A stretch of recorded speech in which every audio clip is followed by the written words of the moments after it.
Bonsoir à tous, bienvenue à la Cinémathèque. Je vous présente d'abord tous mes vœux au nom de l'équipe de la Cinémathèque. Une très belle année 2018, une belle année de cinéma, et puis je souhaite aussi bien sûr une belle année à la Cinémathèque. Voilà. C'est important de se le dire, de souhaiter le meilleur. Et puis une entrée en matière avec une conférence importante ce soir, voilà, puisque le fil rouge de notre saison de ciné-concert était consacré à Louis Deluc, défense et illustration du cinéma, 5 films restaurés et 4 films américains sur lesquels Deluc a beaucoup écrit. Ça, c'était donc ce qu'on vous proposait dans le cadre de cette saison de ciné-concert. Et c'était important donc de s'arrêter ce soir sur ce qu'on doit, sur ce que le cinéma doit à cet homme, Louis Deluc, qui a inventé, on peut dire, la cinéphilie. Christophe Gauthier, derrière moi, va en parler, puisqu'on a le plaisir ce soir d'accueillir Christophe, qui a été conservateur de la Cinémathèque de Toulouse de 2006 à 2012. Donc c'est un grand plaisir de le retrouver ce soir, voilà, dans un autre rôle. Bienvenue, voilà, on peut applaudir Christophe. Christophe, qui est aujourd'hui professeur du livre et des médias contemporains à l'École des Chartes à Paris. Voilà, et régulièrement, on continue à dialoguer avec Christophe et à travailler avec lui sur des projets. Et on est très heureux donc de l'accueillir ce soir pour cette conférence autour de Louis Deluc, cinéaste visionnaire, cinéaste moderne. Et il a inventé aussi et imposé ce terme de cinéaste. Voilà. Donc je laisse Christophe vous parler plus amplement de l'œuvre de Louis Deluc. Et pour vous dire aussi qu'à 20h30, on poursuit donc ce cycle Louis Deluc avec Patrick Burgan au piano, qui accompagnera un programme composé des films Fièvre et le silence, pardon, en première partie. Voilà. Merci à vous et puis merci à Christophe. Merci Franck, merci. Voilà, je suis en fait très ému d'être là.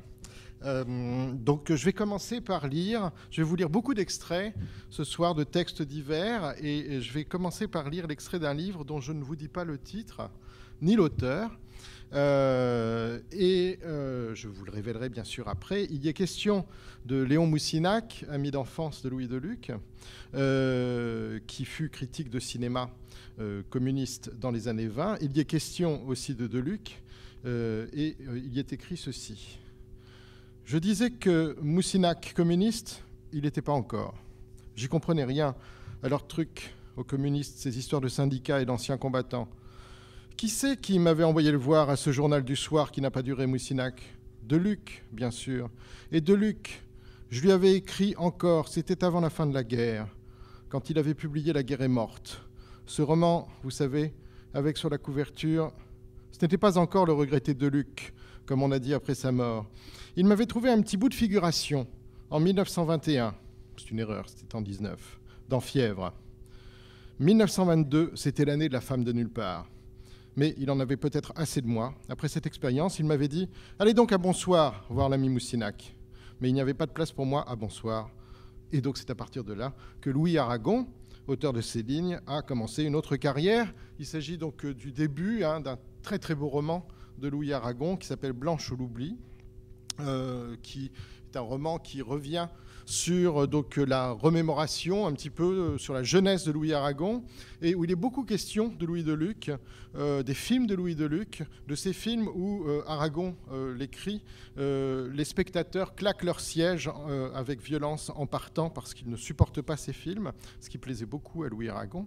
Mais on va voir que le cinéma de Louis Deluc, ça n'est pas seulement ça. Au fond, cet extrait nous explique comment Louis Aragon ne devint pas critique de cinéma, ce qu'il fut pourtant, le temps de quelques articles dans le journal de Louis Deluc, le film, qui s'appelait Le Film, je vais y revenir, et comment, au fond, Louis Deluc, disparu en 1924, né en 1890, fut critique, mais aussi cinéaste. Et nous verrons, vous verrez Fièvre tout à l'heure un petit peu plus tard, que Aragon, c'est ce que nous apprend cet extrait, fait une figuration dans ce film de Louis Deluc. Alors en guise de préambule, en quelque sorte, Je voulais donc, voilà un portrait donc, de Louis Deluc assez célèbre, à la fin de sa vie, hein, vers 1923, avec son beau regard noir et mélancolique. Juste quelques mots d'introduction biographique assez plat, et je m'en excuse sur Deluc.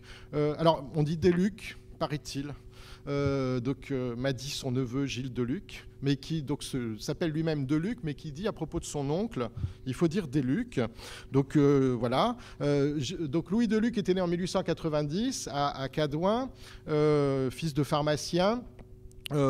Sa famille monte à Paris au début des années 1900 et c'est quelqu'un qui taquine la muse, qui voudrait être poète, qui voudrait être dramaturge et qui taquine la muse en compagnie d'un ami qu'il rencontre dès 1904-1905 au lycée Charlemagne à Paris, qui est Léon Moussinac. Ce sont deux amis extrêmement proches toute leur vie, et Moussinac, jusqu'à sa mort dans les années 60, n'aura de cesse de rendre hommage à cet ami d'enfance, Louis Deluc.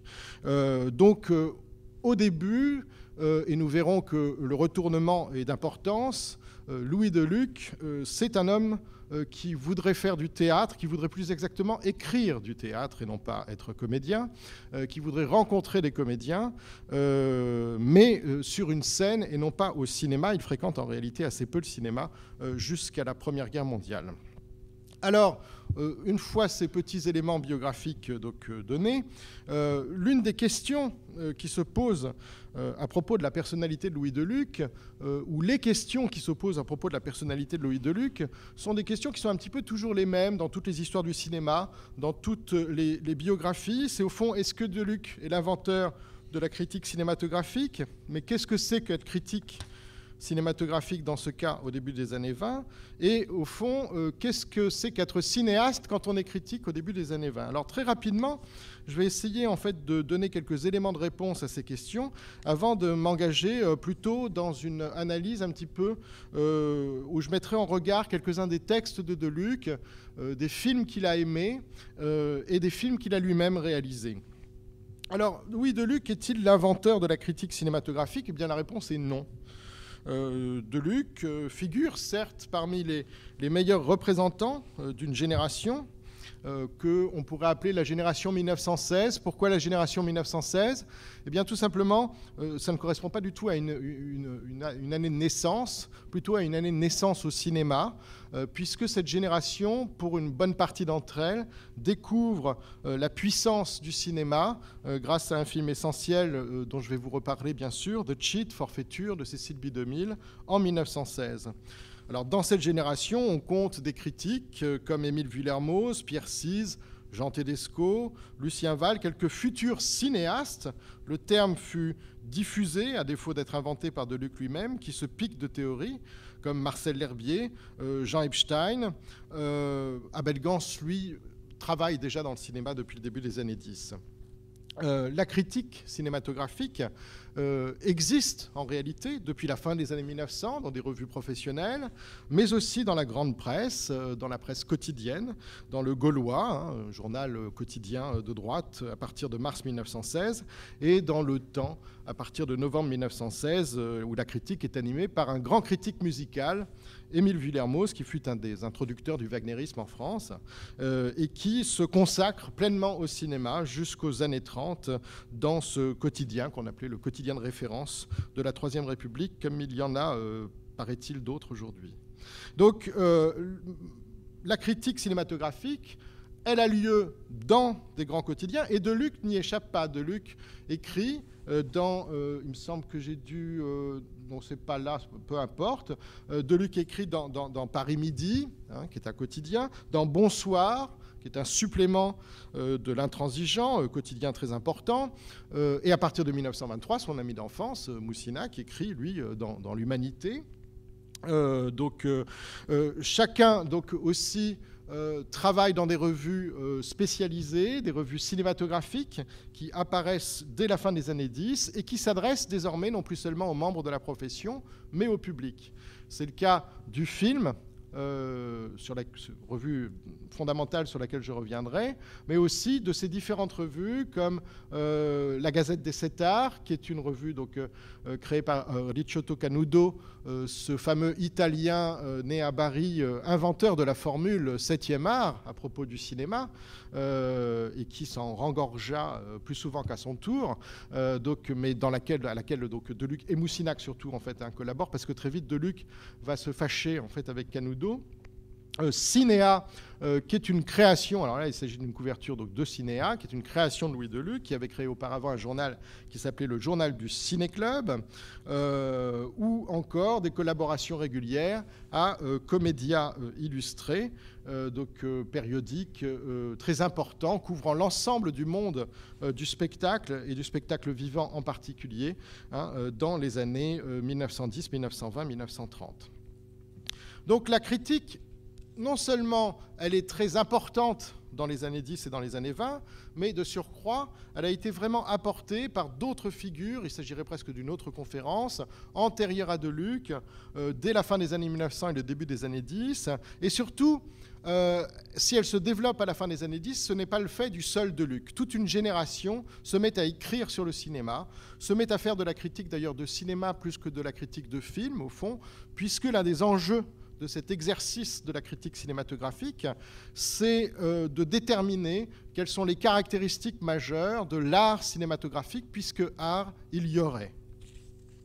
Alors justement, de quoi parle-t-on lorsque l'on parle de critique cinéphile au début des années 20, et j'utilise le terme de cinéphile ici à dessein, puisque cette cinéphilie, cet amour du cinéma, est justement ce qui caractérise cette nouvelle génération.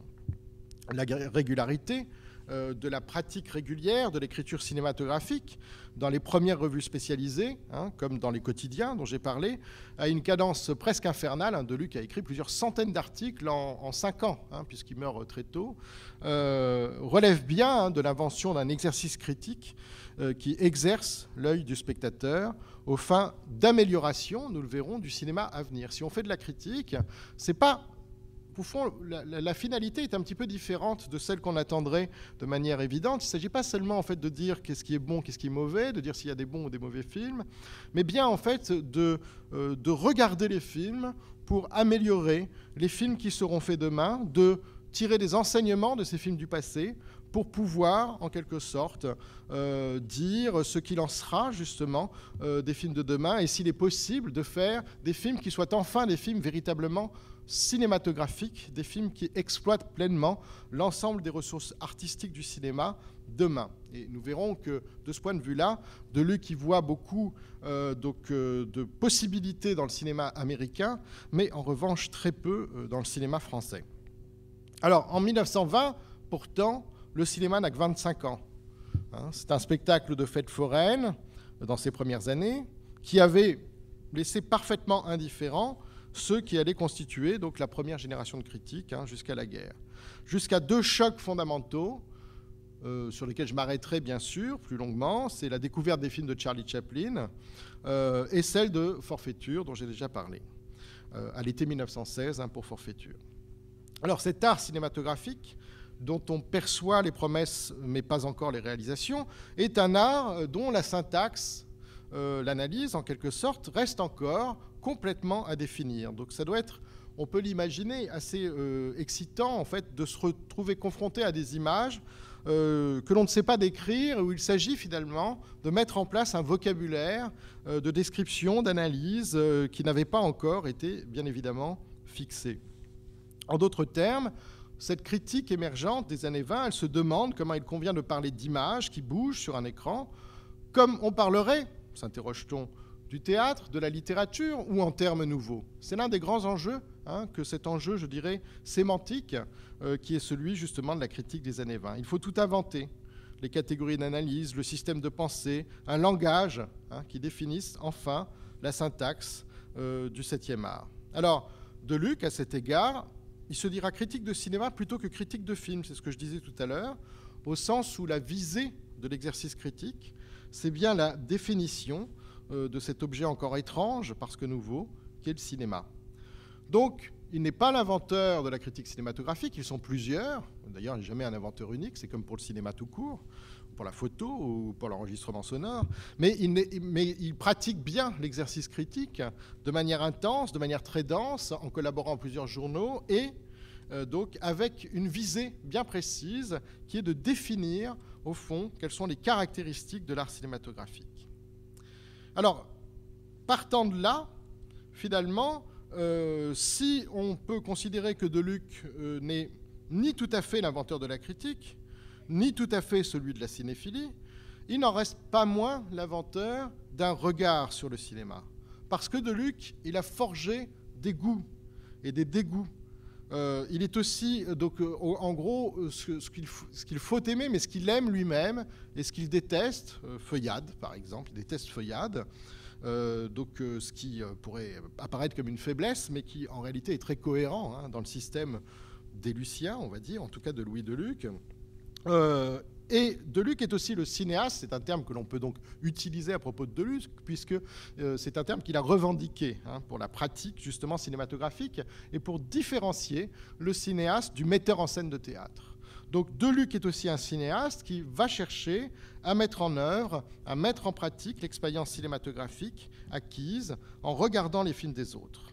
Et Deluc ici est peut-être le plus original des représentants de sa génération, celle de 1916.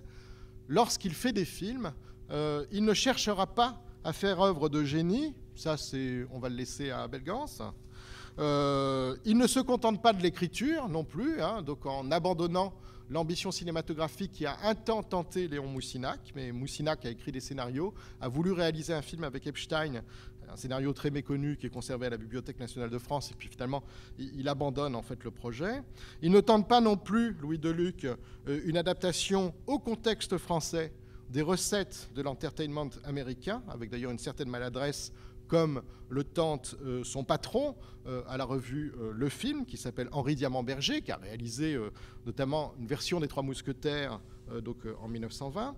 Et Deluc non plus ne se satisfait point de ce que l'on pourrait appeler les vertiges de l'avant-garde, comme par exemple son collègue, plus qu'ami, il faut le dire, Marcel L'Herbier.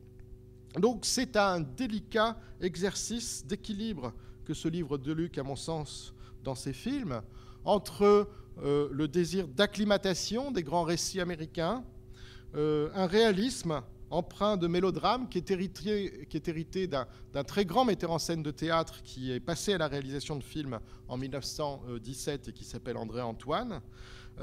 J'y reviendrai un instant. Qui est quelqu'un qui a inventé en quelque sorte le réalisme au théâtre et qui en 1917 passe au cinéma et bouleverse totalement d'ailleurs en fait sa manière d'appréhender et l'espace et la direction d'acteurs pour un cinéma réaliste, naturaliste, qui est un cinéma dont on verra à quel point il irrigue. Le terme, d'ailleurs, convient assez bien, puisqu'il s'agit en particulier du film qui s'appelle L'Inondation. Il irrigue donc le cinéma de Deluc, ce réalisme, ce naturalisme, irriguant aussi tout un pan du cinéma français. Donc ce délicat exercice d'équilibriste entre, au fond, l'acclimatation des grands récits américains, comme je le disais, le réalisme, trace une voie personnelle qui s'efforce avant tout, et non sans humilité chez Deluc, de poser les jalons de ce que devrait être le cinéma français, enfin débarrassé de ce que Deluc considère comme étant ces scories théâtrales et littéraires qui le condamnent. Car en effet, si Deluc a un ennemi en termes de cinéma, c'est bien tout ce qui peut ressembler au théâtre.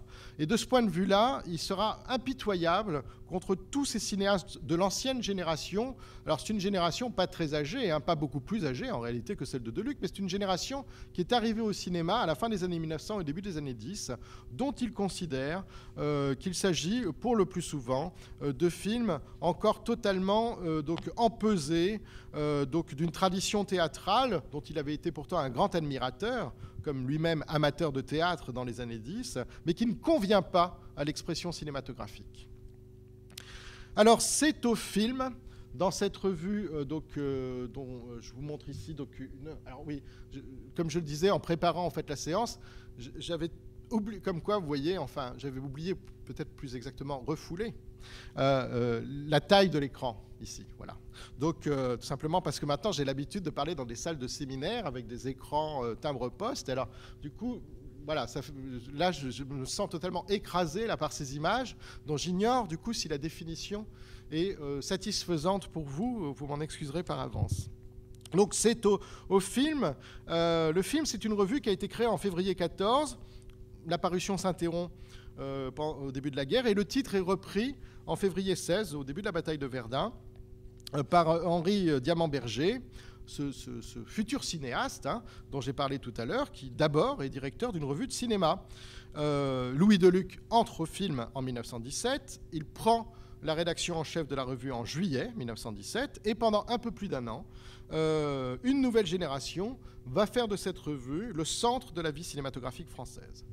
Colette, l'écrivaine Colette, y a tenu la page art critique avant Louis Deluc, mais elle cède la place, même si Deluc va la solliciter un petit peu, et se joignent à Louis Deluc des gens qui n'avaient pas de place dans la presse cinématographique jusqu'à présent, qui sont parfois très jeunes, parfois un tout petit peu moins, parfois déjà dans le métier. C'est le cas d'Abel Gans, qui est né en 1889, donc il a en fait un an de plus seulement que Deluc, de Jacques Feder, qui est né en 1887, de Jacques de Baroncelli, de Louis Aragon, qui écrit donc au film, ou de Léon Moussinac. Donc Gans, Feder, Baroncelli seront cinéastes eux-mêmes dans les années 20, enfin Gans l'est déjà en 1917. Alors le film a deux objectifs principaux. Il s'agit d'abord de redonner au cinéma français la place qui était la sienne avant la guerre, et pour cela, selon un éditorial célèbre de Diamant-Berger en novembre 1917, il faut faire, je cite, « place aux jeunes ». Ce qui implique non seulement d'évincer de la production cinématographique toute cette génération qui avait travaillé avec des modèles qui sont ceux du vieux théâtre, mais aussi faire un bilan du cinéma tel qu'il a été construit depuis son invention, une prise de pouvoir de la jeune génération qui, en réalité, alors ça c'est assez fascinant, qui fonctionne exactement à l'identique de la manière dont ça se passera une quarantaine d'années plus tard pour les jeunes Turcs de la nouvelle vague. C'est-à-dire qu'on a, par le biais d'un organe de presse qui a un écho certain dans le milieu cinématographique de l'époque, le film en 1917, les cahiers du cinéma, mais qui ne sont pas seuls dans les années 50, une jeune génération qui dit pique-pendre du cinéma français de son époque et qui dit que le cinéma américain est le seul cinéma qui vaille la peine d'être vu, voire d'être vécu. Et qui finalement va finir par prendre le pouvoir au sein de l'industrie cinématographique. Ça fonctionne exactement pareil. C'est assez fascinant cette redondance, justement, dont en quelque sorte le modèle, le paradigme est posé par la génération 1916. Et puis, deuxième objectif, c'est conférer au cinéma un statut légitime, le faire reconnaître comme art auprès de la profession, puis du grand public. En un mot, lutter pour la légitimation esthétique du cinéma. Je passe rapidement sur la suite. Alors, Deluc intervient beaucoup dans le film. Il le quitte fin 18. Il est alors mobilisé. C'est à la fin de la guerre, mais il est mobilisé en fait. Il a été tenu éloigné du front pendant toute la guerre, puisqu'il était malade, tuberculeux. C'est d'ailleurs ce qui va le tuer. Mais il est quand même mobilisé à l'arrière dans des bureaux, donc à période régulière, pendant la guerre. C'est donc au sein du film que cette génération 1916 prend le pouvoir au sein du cinéma français, jusqu'à devenir donc la première génération d'auteurs revendiqués de l'art cinématographique.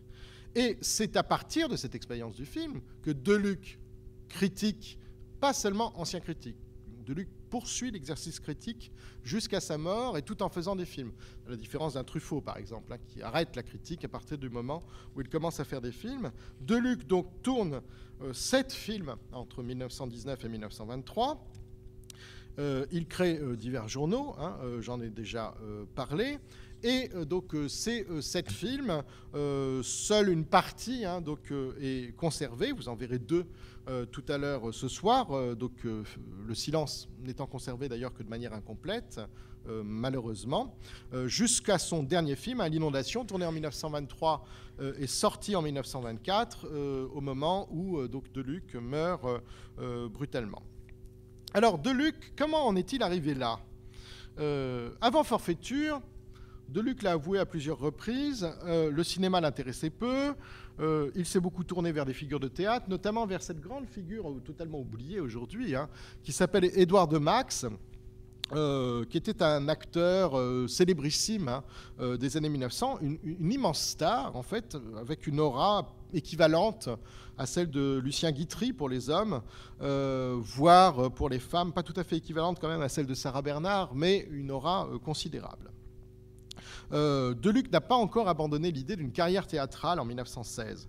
Il va épouser en 17 Ève Francis, qui est une tragédienne, une claudélienne, une actrice claudélienne remarquée, hein, donc, dans les pièces de Paul Claudel qui se jouent donc, à cette époque-là et que Deluc découvre sur scène.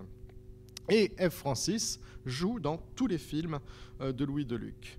Deluc n'abdiquera jamais d'ailleurs son ambition littéraire, hein, puisqu'il produit une dizaine de livres en quelques années, parmi lesquels des romans, des nouvelles, des recueils d'articles. Ce fameux livre, La guerre est morte, qui est un livre tout à fait extraordinaire, qui raconte justement en fait, son expérience de la guerre, cantonnée donc, dans un style pré-célinien, hein, d'un certain point de vue, qui est un livre tout à fait étonnant. Et une monographie sur Charlie Chaplin, qui est donc la première monographie sur Charlie Chaplin jamais publiée. Alors, à l'été 1916, c'est donc la future épouse de Louis Deluc, Ève Francis, qui l'entraîne voir Forfaiture, The Cheat, de Cécile B. DeMille, qui vient de sortir sur les écrans français, qui est un choc sans égal. C'est un film tout à fait mineur, comme il en existe des dizaines, qui paraissent sur les écrans français pendant la guerre, parce que la production cinématographique française est en sous-régime. C'est un film mineur pour les Américains, mais pour les Français, c'est le film matriciel, on peut dire, de toute la cinéphilie française, pour Deluc, pour Moussinac, pour L'Herbier. Il y a aussi des pages sur Forfaiture de Sandra Ars, hein, qui a découvert le cinéma, alors beaucoup avec Chaplin, mais Forfaiture c'est aussi important, pour Canudo, etc. Et donc, on va tout de suite regarder, parce que j'ai déjà beaucoup parlé, un premier extrait de Forfaiture.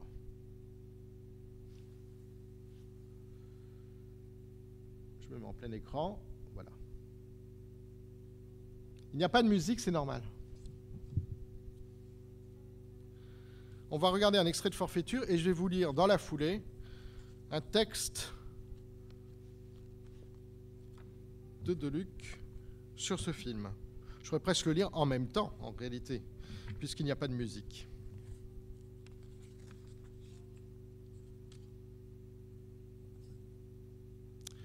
On peut commencer en même temps, hein, en effet, hein, puisque, voilà, comme ça fait une sorte de boniment pendant le film. Paris a fait un accueil violemment admiratif à Forfaiture. Cela n'a pas manqué d'étonner les Américains. Ils avaient raison de s'étonner parce que Forfaiture est dans leur production artistique un événement de 10e ordre. Mais Paris n'avait pas tort d'admirer, puisqu'il voyait pour la première fois un film qui mérita le nom de film. Si les Français arrivent peu à peu à comprendre quelques parcelles du cinéma, c'est Forfaiture qui en a la responsabilité. Cependant, remettons la chose au point, non pour faire plaisir aux Américains, mais pour faire plaisir à la vérité. Et ce n'est pas très différent. Avouons que Forfaiture a surtout le prix d'une chose complète. Les œuvres de génie ne sont pas souvent complètes. Ici, pas de génie. Des éléments très judicieusement choisis et réunis, équilibrés avec une habileté infinie, qui ne fait rendre à chacun que ce qu'il peut, pas tout à fait ce qu'il peut, bien entendu.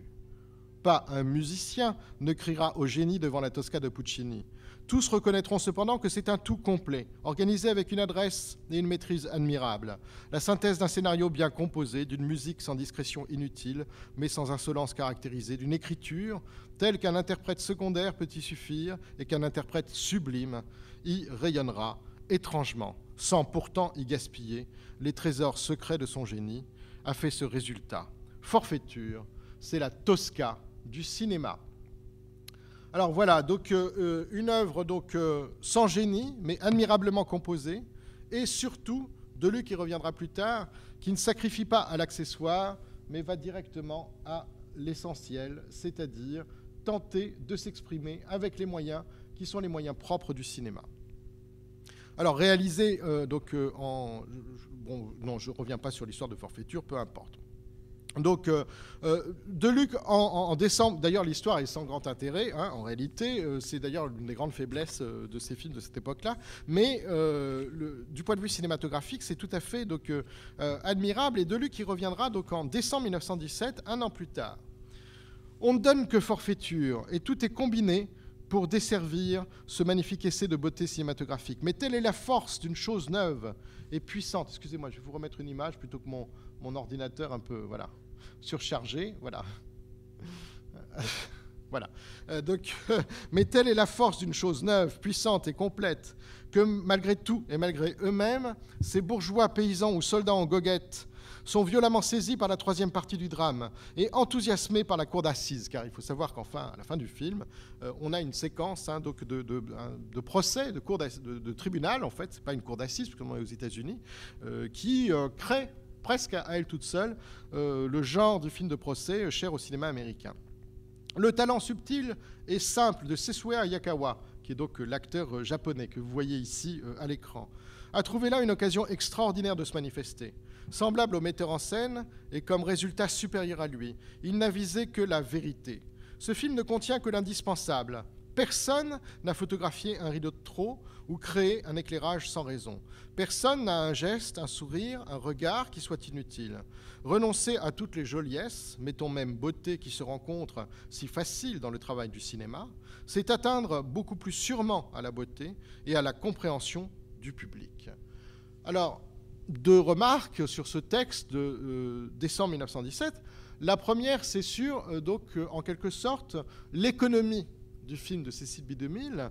Ce film ne contient que l'indispensable qui me fait toujours penser, lorsque je recite ce texte que j'aime bien citer, à cette phrase, vous savez, de Truffaut, en substance, « Je défie quiconque de trouver un plan inutile » dans un film d'Ernst Lubitsch. Hein. Donc on a finalement ce même goût pour l'économie, pour l'indispensable, pour ce qui n'est que nécessaire, dans, je dirais, en fait, l'organisation d'une histoire cinématographique sur le plan cinématographique, du point de vue cinématographique, et qui séduit autant Deluc qu'elle pourra séduire chez un autre type de cinéaste, bien entendu, François Truffaut. Et puis, deuxième élément, c'est que cette critique, on peut la lire, au fond, ici, comme une sorte d'art poétique pour Deluc. Et d'ailleurs, Deluc ne cessera de relever la postérité du film, l'ambition finalement à faire aussi cinéma, pourrait-on dire, que forfaiture, et puis aussi sa malheureuse absence de postérité dans la production cinématographique française de la fin des années 10, pour déplorer justement l'indigence de cette production cinématographique française, à quelques exceptions près. Alors, à forfaiture est associée la figure de Charlie Chaplin, à qui Deluc consacrera donc un ouvrage, je l'ai dit. Voilà la couverture hein, du Charlot de Deluc, publié chez Maurice de Brunoff, qui était le directeur de Comédia, journal dans lequel travaillait donc Deluc à ce moment-là. Maurice de Brunoff, qui est l'oncle du père de Babar. Je le signale comme ça en passant. Hein, voilà, du dessinateur qui a inventé Babar. Mais ce n'est pas lui, hein, mais c'est bien la même famille. Chaplin aimait particulièrement cet essai de Deluc. Et chez Chaplin, comme à propos de Sessue Hayakawa, Deluc apprécie aussi, de la même manière, le sens de l'économie, l'absence d'accessoires qui permet au cinéma de s'épanouir pleinement. Tous les grands comédiens français, écrit Deluc, comme Charlot, et Charlot comme tous, se limitent volontairement à un très petit nombre de thèmes. Ils partent toujours d'une idée et n'ont d'autre but que de nous y intéresser.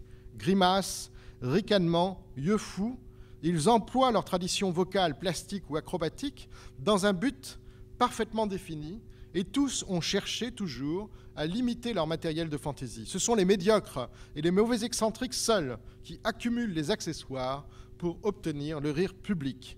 Ceci est écrit le 2 avril 1918, après le visionnement d'une vie de chien, et donc on va passer, Natacha, un extrait d'une vie de chien de Charlie Chaplin pour que vous puissiez voir en exemple, de manière illustrée en quelque sorte, cette économie de moyens que vous connaissez déjà, puisque vous connaissez Chaplin, mais donc mise en exergue donc, par Louis Deluc lorsqu'il parle du comédien Charlie Chaplin.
Voilà, on va arrêter là, Natacha. Merci. Et donc, voilà une illustration parfaite de cette économie, mise en exergue donc, par Deluc, à partir, donc, en effet, d'un répertoire, d'un registre de mimiques relativement limité, mais qui donc, laisse, en quelque sorte, aux yeux de Deluc, sa place à l'épanouissement d'une chose nouvelle et éblouissante qui est le cinéma. Alors, comment faire donc du cinéma un art ? Comment finalement construire en quelque sorte le cinéma comme art ? Évidemment, ça passe, j'en ai déjà parlé, par l'instauration d'un vocabulaire qui permette l'analyse de la syntaxe cinématographique. Ça passe aussi par l'invention de figures de maîtres de cinéma, aux États-Unis en particulier, qui soient en mesure, et dont on pense qu'elles répondent aux attentes suscitées par le nouvel art. Et puis ça passe aussi par la mise en place d'une géographie amoureuse du cinéma, d'une carte du tendre cinématographique, qui institue pour toujours des pays de cinéma et des pays dont le cinéma serait étranger. Alors Deluc a beaucoup contribué à l'élaboration de cette géographie amoureuse, comme ça, de cette géographie cinéphile, en faisant d'ailleurs de la France un pays au fond assez étranger, donc à l'expression cinématographique. Alors, pour analyser le cinéma, il convient donc d'avoir recours à des concepts nouveaux. Par exemple, je n'ai pas le temps de détailler ici parce que je vois que l'heure tourne, le rythme, mais aussi la photogénie. Alors il faut quand même que je m'arrête un instant sur cette notion centrale pour Deluc, qu'est la photogénie, Parce que la photogénie, c'est quelque chose qui va être repris ensuite par quelqu'un comme Jean Epstein, et dont il sera d'ailleurs question beaucoup plus tard, très longuement, assez longuement chez Gilles Deleuze. Mais la photogénie, au départ, est une notion venue de la photographie, certes théorisée quelques années plus tard, plutôt par Jean Epstein que par Deluc, car Deluc n'était pas théoricien, mais c'est une notion qu'il emploie quand même relativement souvent, et qui reste d'ailleurs assez floue, pour désigner tout ce qui peut contribuer à capter en quelque sorte l'attention du spectateur. La photogénie peut surgir dans ce qu'on n'appelle pas encore le champ, mais par la grâce du découpage ou celle du gros plan sur le visage d'une comédienne ou d'un comédien, Sessue Hayakawa, ou ici, comme vous l'avez sur l'image, Alla Nazimova. Je cite un texte plus tardif de mai 1923, à propos d'Alla Nazimova. « Certes, le masque est beau, et je devine et comprends ceux qu'indigneront mon refus de voir là une mime. Le plus beau masque n'est pas un visage et vaut autant d'admiration qu'un visage qui sait se masquer. Je l'admire celui-là pourtant. Je sais gré à Nazimova de ne pas l'obliger à ses semblants de sensibilité et aussi de ne pas l'exagérer en ses tempêtes de muscles, à quoi excellerait pourtant cette sculpture asiatique. Elle joue de ses traits avec une précision délicieuse, 2 ou 3 petits plis de la bouche, un peu de tourment au front, des yeux qui chavirent sans violence, voilà l'essentiel, et c'est de quoi aimer cinématographiquement l'énigme de cette face où la sensualité, la passion, la douleur ne sont que nuances esclaves de la volonté et de la réflexion. » Alors il va de soi que lorsque Deluc filmera F. Francis, vous le verrez ce soir, tout à l'heure, dans ses films, il tentera justement de mettre en scène, en quelque sorte, ce visage-paysage dont, au fond, Griffiths s'était déjà fait en quelque sorte l'expert, dès Les Deux Orphelines, et le visage, donc finalement, simple, mais exprimant toutes les nuances comme ça de la passion chez donc son épouse comédienne F. Francis. Mais cette sorte de surplus des choses, de surplus de sentiments suscités par la photogénie, il peut aussi bien venir d'un objet et d'un objet signifiant dans l'action, et c'est le cas à propos, donc justement, alors je vous passe un petit extrait, donc un petit peu plus tardif, de Forfaiture, lorsque, quelque temps plus tard, Fanny Ward, la comédienne qui joue dans Forfaiture, se trouve confrontée à l'infamie du personnage incarné par Sessue Hayakawa, qui propose de l'aider financièrement, puisqu'en fait elle a perdu une grosse somme d'argent, mais en contrepartie de quoi il faut qu'elle soit sa propriété, et le viol, puisque c'est de cela dont il s'agit, est ici symboliquement représenté par une scène d'ordalie où il va la marquer au fer rouge.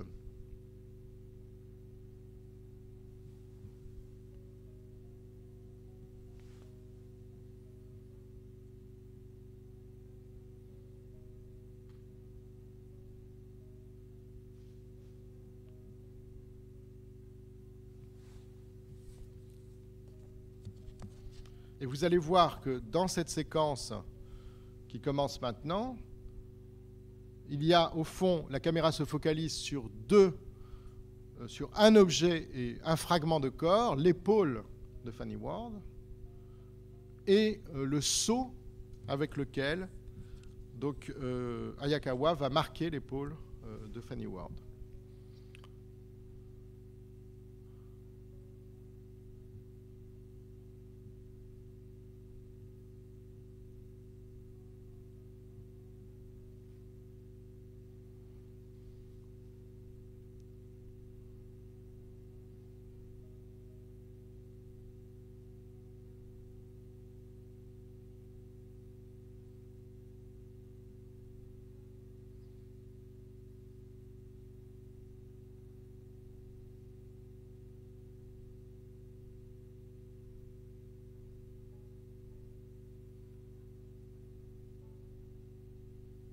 Vous voyez qu'on passe en gros plan, ici.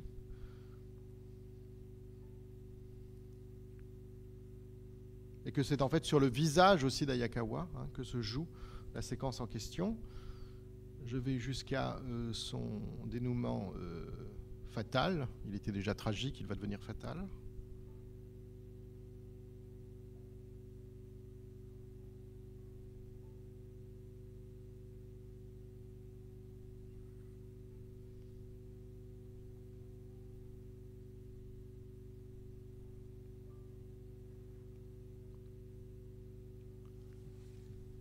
Et je m'arrête là. Vous ne connaîtrez pas la suite. Mais vous pouvez avoir quelques hypothèses.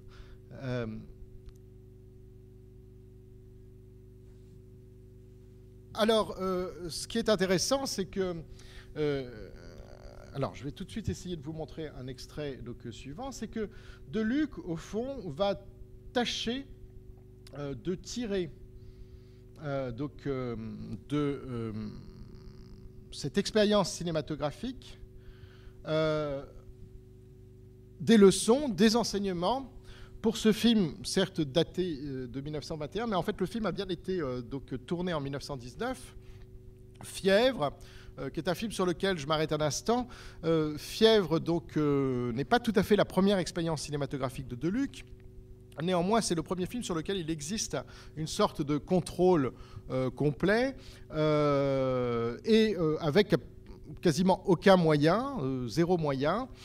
C'est la raison pour laquelle on trouve dans ce film, parmi les comédiens, un certain nombre d'amis proches de Deluc, certes son épouse, qui est en principe plus qu'une amie proche, Gaston Modo, comédien très célèbre qui était l'ami de Deluc et que l'on va retrouver dans tout le cinéma français jusqu'aux années 50, de l'âge d'or à Casque d'or, en passant par Les Enfants du Paradis, Léon Moussinac, mais aussi Jeanne Moussinac, l'épouse de Léon Moussinac, qui fait une figuration, et nous l'avons vu tout à l'heure, Louis Aragon, qui joue dans ce film qui se déroule dans un bouge marseillais, reconstitué en studio, et qui propose dans une sorte de séquence de film en huis clos en quelque sorte, une histoire fondée sur le souvenir de tel ou tel personnage, et une histoire de femme, de rivalité pour une femme qui à un moment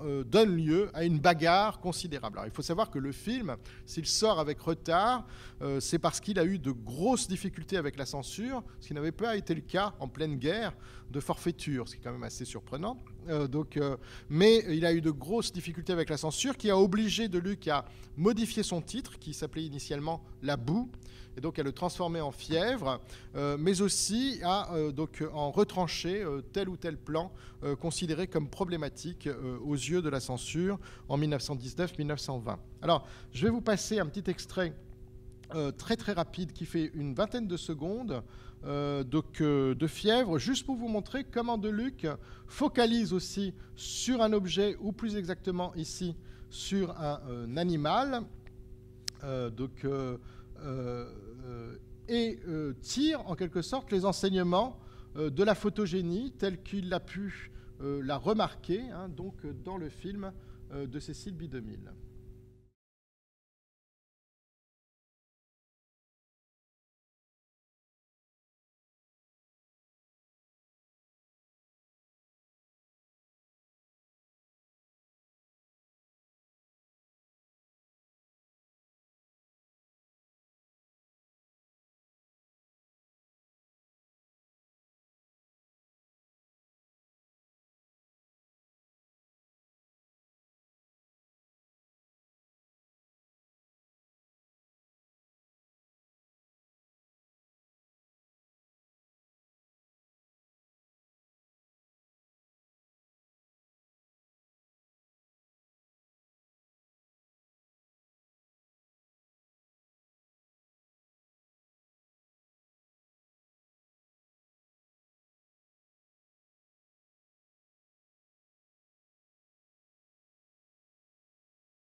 Voilà, ce sur quoi je voulais attirer votre attention, c'est ce plan sur ce singe, qui est un plan dont on n'aurait pas eu l'idée dans le cinéma français avant Forfaiture, qui est donc un plan qui, à la fois, focalise comme ça sur cet animal que l'on voit traverser tout le film, qui accompagne un des marins, et qui, en même temps, crée une sorte de hors-champ ici, qui nous dit des choses sur ce qui se passe, justement, dans le café en question, et sur cet assassinat qui, comme vous pouvez le voir, ne manquera pas d'intervenir. Alors, c'était en fait pour vous montrer que Deluc est sensible à cette leçon américaine. Il est sensible à, en partie, reconduire une forme donc, de modèle cinématographique qui l'identifie chez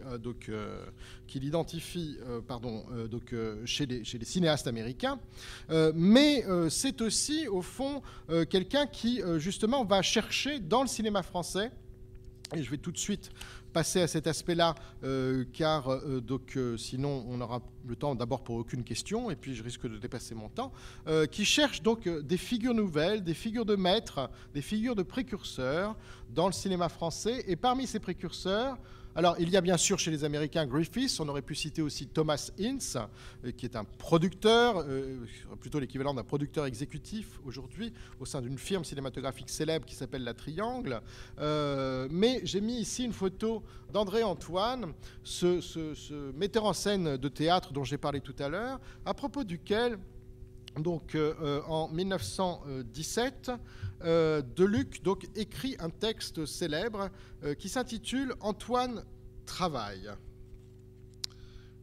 Alors, voilà Antoine, donc homme de théâtre au départ, au cinéma. Je ne sais pas s'il y pensait depuis longtemps, mais nous y pensions toujours. Que ferait-il s'il venait au cinéma un jour? À présent, nous sommes renseignés. Son essai, Les Frères Corse, qui est le premier film donc réalisé par Antoine, peut compter parmi les bons films français, il n'y en a pas beaucoup. Antoine y a dispersé une vie, un goût, une couleur, un charme de haut prix. Sa faute fut, pour essai, de se lancer dans un scénario trop fantasque de forme. Cela, je pense, a dû nuire ou aurait pu nuire au succès du film. Et puis la nature du récit favorisait une verve romantique où devait nécessairement s'abandonner cet artiste, maître et virtuose de toutes les séductions matérielles de la scène. L'abîme qui sépare le théâtre du cinéma apparaît maintenant dans toute son immensité. Antoine ne le savait pas, il le savait moins que personne. Et ses premiers efforts cinématographiques, il les a entrepris avec les mêmes procédés qu'il a appliqués à Jules César, à Ramuncho ou à La Faute de l'abbé Mouret, toutes pièces mise en scène par Antoine précédemment au théâtre. Il songeait au décor avec l'acception théâtrale de ce mot. Il choisit pour commencer des cadres historiques d'un caractère trop nettement scénique. Il choisit aussi ses comédiens parmi les plus doués. Et vous voyez ce qu'est un comédien doué qui n'a pas encore oublié le conservatoire, à l'encontre donc d'Ayakawa ou de Alla Nazibova. Dans les tableaux bâtis de toutes pièces, l'admirable bal de l'opéra par exemple, cette manière faisait merveille et parachevait l'harmonie des lumières, des appartements, des costumes. Mais dès que nous retrouvions le plein air et des scènes de vie extérieures, nous étions gênés, nous dit Deluc toujours, par ce relent de théâtre qui est tellement hors de propos au cinéma. Seulement, ce n'est pas la faute d'Antoine. C'est un tout petit peu la faute de ses habitudes, mais cela importe peu. Et en travaillant, Antoine oubliera vite sa trop complète science. Un essai n'est qu'un essai. Les premiers films de Thomas Ince sont médiocres, et je suis sûr que Cécile B. 2000 n'a réalisé Forfaiture qu'après de plus ternes tentatives déjà oubliées. Et si notre Antoine a eu la curiosité utile de voir ses frères corses quand on les livrait au public, il a certainement vu qu'il y avait en trop et ce qui lui manquait. Et un Antoine qui a découvert des phénomènes aussi bien dans les écrivains que dans la cohue des acteurs est homme à continuer de découvrir. Il ne cherchera pas longtemps les châteaux historiques qui ne sont pas indispensables. Il voit déjà le besoin de travailler à même la nature. Tenez, je parie qu'il ne blague pas comme tel ou tel la brise qui agite tous les rideaux dans les intérieurs américains. Et il ne s'attachera pas non plus, un jour vous le verrez, aux comédiens, trop bons comédiens. Donc l'expérience cinématographique d'Antoine n'est qu'une promesse d'un cinéma futur qui n'est pas encore avenu. Antoine, ensuite, alors les frères Corse, je ne peux pas vous en montrer d'extrait, tout simplement parce qu'en fait la seule copie qui existe est incomplète, est encore à l'état d'un élément positif nitrate et est conservée à Tokyo. Donc on ne peut pas voir du tout ce film, mais en revanche, d'autres films d'Antoine dont je n'ai pas la possibilité là de vous montrer des extraits, travaille davantage le décor naturel, s'abstrait d'une manière de diriger les acteurs qui était celle justement du théâtre, et au final mettent en place au cinéma une forme de réalisme, de naturalisme qui s'inscrit véritablement dans le réel, où en quelque sorte le cinéma filme la vie telle qu'elle est, pourrait-on dire, en reprenant d'ailleurs à cet égard une citation, une expression qui était chère à Feuillade, pourtant honnie par Deluc. C'est au fond pour le dernier film de Deluc, l'inondation, alors que Deluc est déjà très malade, séparé de sa femme, qui joue pourtant dans le film, que Deluc tire les leçons véritablement d'André Antoine. Tout est en décor naturel. Et la séquence d'ouverture que je vais vous montrer dans un instant dit assez l'ambition d'un film qui vient s'immiscer dans la vie d'un village avec un goût du naturalisme unique en son genre. Comment mettre à profit, en quelque sorte, dans un film, nous le verrons aussi, des circonstances défavorables. Car en effet, le Rhône entre en crue à l'hiver 1923, lorsque Deluc tourne ce film, ce qui retarde considérablement le tournage prévu en décor naturel, donc. Mais Deluc fait de nécessité loi, et il construit son film comme une sorte de gigantesque montage alterné entre des plans du Rhône, d'abord à son niveau d'étiage, puis dans une crue de plus en plus épouvantable, qui emporte d'ailleurs les maisons et les terrains, jusqu'à la décrue qui accompagne en quelque sorte l'intrigue dramatique, mélodramatique même pourrait-on dire, du film. Cette sorte de gigantesque montage alterné qui caractérise l'inondation fait à mon sens de ce film très mal aimé de Louis Deluc. Vous lirez partout dans les dictionnaires du cinéma, dans les histoires du cinéma, que l'inondation est au fond un mélodrame raté, sans aucun intérêt, fait à mon avis en fait de ce film peut-être sa plus grande réussite. C'est-à-dire un film qui sait à la fois allier l'influence d'Antoine, de ce réalisme cinématographique tant recherché, tant désiré par Deluc, mais dont Deluc a parfois même considéré que Antoine ne l'avait pas tout à fait atteint, et d'un autre côté, l'influence du cinéma américain et en particulier, évidemment, le modèle de Griffith, qui fait définitivement cette double influence, franchir au cinéma de Deluc la frontière entre le théâtre et le cinéma, qui en effet ne repose pas sur un seul changement de pratique, mais sur une nouvelle conception artistique, et qui, pour Deluc, reste donc l'horizon indépassable, en quelque sorte, du cinéma. Reste aussi son objectif, qui est de tracer, ce par quoi j'ouvrais cette petite conférence, de tracer cette voie singulière d'un cinéma français encore à venir, encore à construire, et qui se construirait entre certains maîtres français et certains maîtres américains. Bref, en un mot, en travaillant, en regardant des films déjà anciens, des films déjà du passé, ce qui prouve, bien sûr, qu'on ne saurait faire du film contemporain sans voir des films du passé qu'on n'appelle pas encore films de patrimoine. Et donc on va conclure, si vous voulez bien, cette petite conférence par un dernier extrait de film qui est la magnifique, absolument magnifique, séquence d'ouverture de l'inondation de Louis Deluc.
Je vous remercie.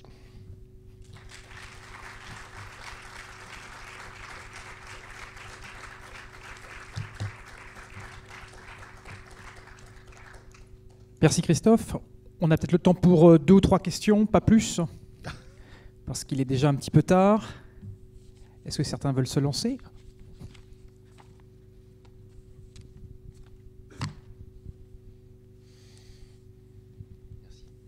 Alors je m'excuse si ma question est un peu anachronique peut-être, mais quel regard porte Ludovic sur le cinéma expressionniste allemand qui est à l'opposé de ce que vous venez de décrire, c'est-à-dire sur le surjeu et pas du tout dans le naturalisme ?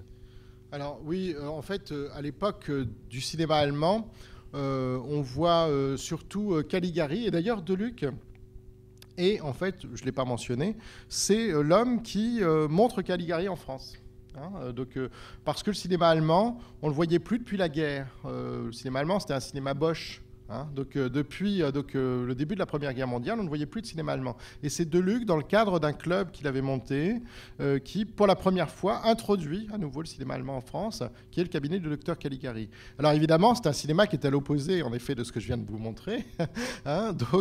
Mais c'est un cinéma dont il considère qu'il est une sorte d'expérience, de tentative, qui au fond fait autant rupture, en quelque sorte, avec le cinéma-théâtre, avec le cinéma théâtralisé qu'il déteste, que le grand récit épique américain ou le naturalisme français. Voilà. Donc il va moins se situer dans cette tradition du cinéma expressionniste, quoique on verra dans le silence l'organisation de l'espace intérieur de l'appartement dans lequel se déroule tout le film n'est pas sans rappeler finalement cette vision du cinéma expressionniste allemand.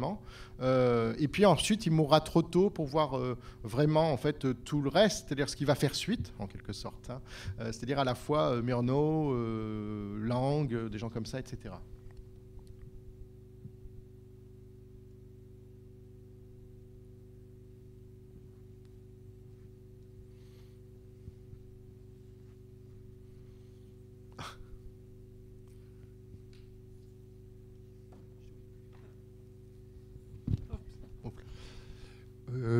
Dans l'extrait qu'on vient de voir, que vous nous avez montré, je suis surpris qu'il y a au moins 3 ou 4 régimes d'images différents. Oui, absolument. Et ils ne sont pas raccords, ni par la dramaturgie, ni par la cinéplastie. Mm-hmm. Alors, c'est quoi son calcul ?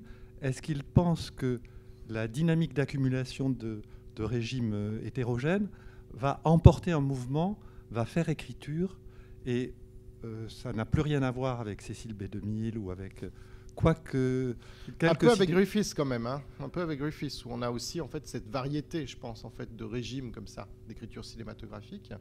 Je pense notamment à des choses qu'on peut trouver dans pourquoi pas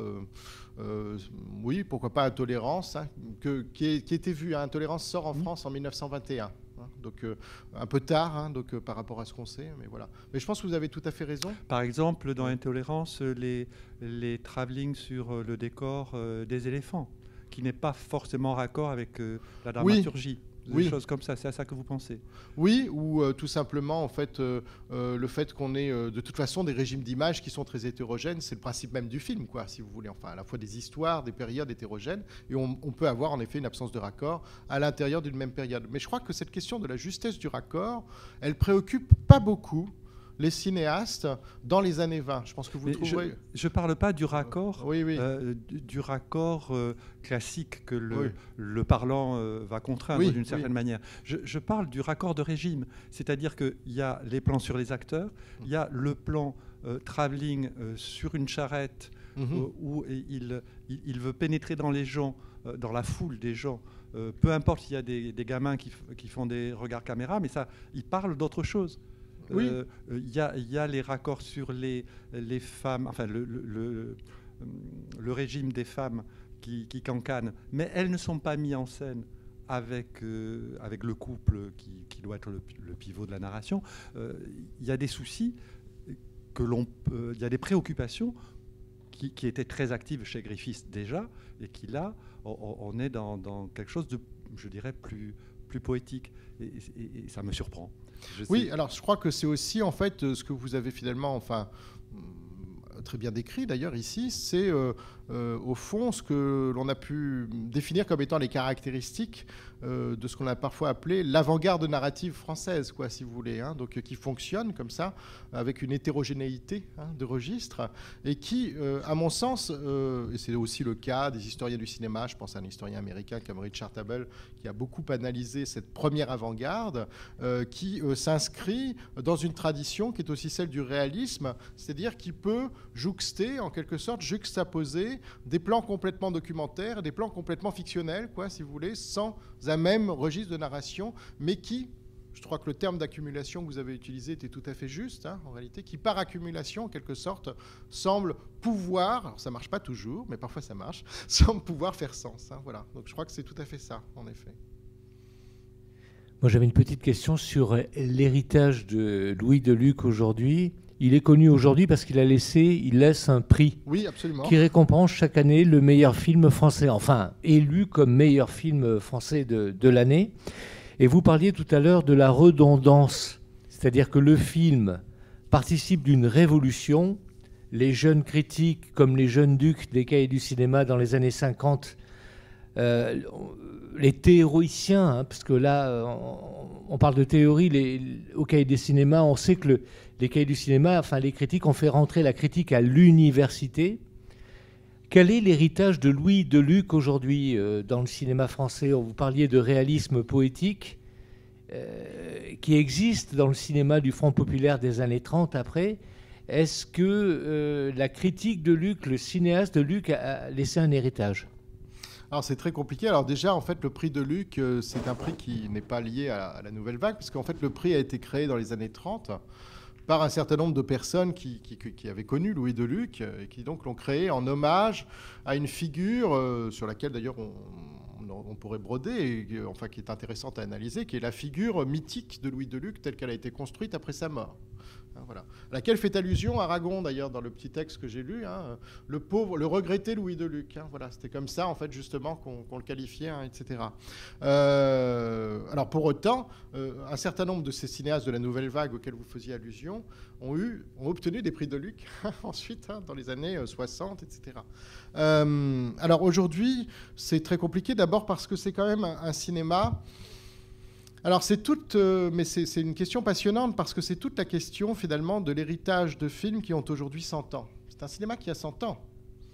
Il y a encore peu d'années, il y a 100 ans, c'était les Frères Lumière. Non, aujourd'hui, c'est ce cinéma-là qui a 100 ans, hein, un peu moins, 95 ans en fait, on va dire. Hein, voilà. Et finalement, est-ce qu'il y a une filiation sans solution de continuité, comme ça, qui se serait tracée depuis Deluc jusqu'à nos jours? Ça, je ne le crois pas, en réalité. Je ne le crois pas. Alors, il y a bien des choses un peu secrètes qui traversent le cinéma français, des passages secrets dans le cinéma français. Je pense notamment sur la question de l'eau, hein, du fleuve, des films de Batelier, hein, qui part de La Belle Nivernaise, qui tente un peu, mais ce n'est pas un film de Batelier. Donc Louis Deluc avec l'inondation, qui est aussi le propre d'Antoine avec l'hirondelle et la mésange, et que l'on retrouve ensuite évidemment chez Grémillon, dans Maldon ou chez Jean Vigo, hein, avec La Talente. Alors s'il y a, je pense, un héritage quand même de Deluc, c'est certainement, y compris d'ailleurs dans cette hétérogénéité que vous remarquiez, monsieur, peut-être chez Jean Vigo. Hein, voilà, et Jean Vigo, on le sait, lui a une fortune considérable parce qu'il a continué à être vu par les cinéastes, par les apprentis cinéastes ensuite. Car Deluc, en réalité, il a été très peu vu. On sait que dès 1936-1937, alors dès 1928, le film Fièvre est acheté par Léon Moussinac. La copie que je vous ai montrée tout à l'heure, c'est une copie, en fait, une copie de copie, qui provient justement de cette version très incomplète que Moussinac avait reconstituée en 1928 pour rendre hommage à son ami.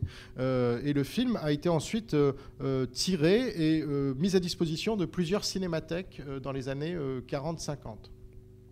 Mais ensuite, les films de Deluc, certes, ont été montrés par Henri Langlois dès 1936-37 dans un programme consacré à l'avant-garde française. Et Langlois a été un des premiers, à la Cinémathèque française à Paris, à mettre en exergue cette notion d'avant-garde, dès les années 50, dans les cahiers du cinéma. Donc c'est un cinémathécaire, en l'occurrence, pas n'importe lequel, même si, évidemment, ici, le nom de Langlois est un petit peu connoté, mais c'est quand même un cinémathécaire important, bien sûr, qui a tracé, en réalité, lui-même, une ligne continue entre Deluc et la Nouvelle Vague. À partir de textes écrits dans les années 50 et à la fin des années 50, autour de cette première vague, le terme de première vague d'ailleurs est d'Henri Langlois, ou de cette première avant-garde des années 20. Alors, il en passait des copies dans sa salle, que ce soit rue d'Ulm ou plus tard dans les autres salles de la Cinémathèque française, mais il faut bien le dire que jusqu'aux années 90, c'était des films dans un état si épouvantable qu'il était difficile, à vrai dire, d'en distinguer quoi que ce soit. Moi, j'ai vu des films de Deluc en 1988 à la Cinémathèque française. Voilà, c'était tout noir, on n'y voyait rien, le film était complètement incomplet, etc.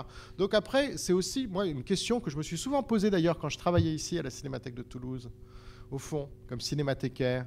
C'est qu'est-ce qu'on montre, comment est-ce qu'on le montre, en particulier pour ce cinéma muet-là, qui, on le voit lorsqu'il est restauré, peut être absolument magnifique, surprenant, étonnant, stupéfiant. Et au fond, si on montre, certes, des films des collections, mais dans un mauvais état, qu'est-ce qu'on va apprendre, qu'est-ce qu'on va transmettre au public, voilà. Donc, je ne sais pas dans quelle mesure Deluc a été transmis. Alors aujourd'hui, d'abord, il est montré ici à la Cinémathèque de Toulouse. Il y a un coffret DVD qui existe. Il y a eu des opérations de restauration. Est-ce que Deluc va pouvoir à nouveau irriguer le cinéma français avec néanmoins une matière scénaristique que moi je trouve un peu pauvre quand même. Donc, mais c'est pour moi les films, vraiment les images qui pour moi sont signifiantes.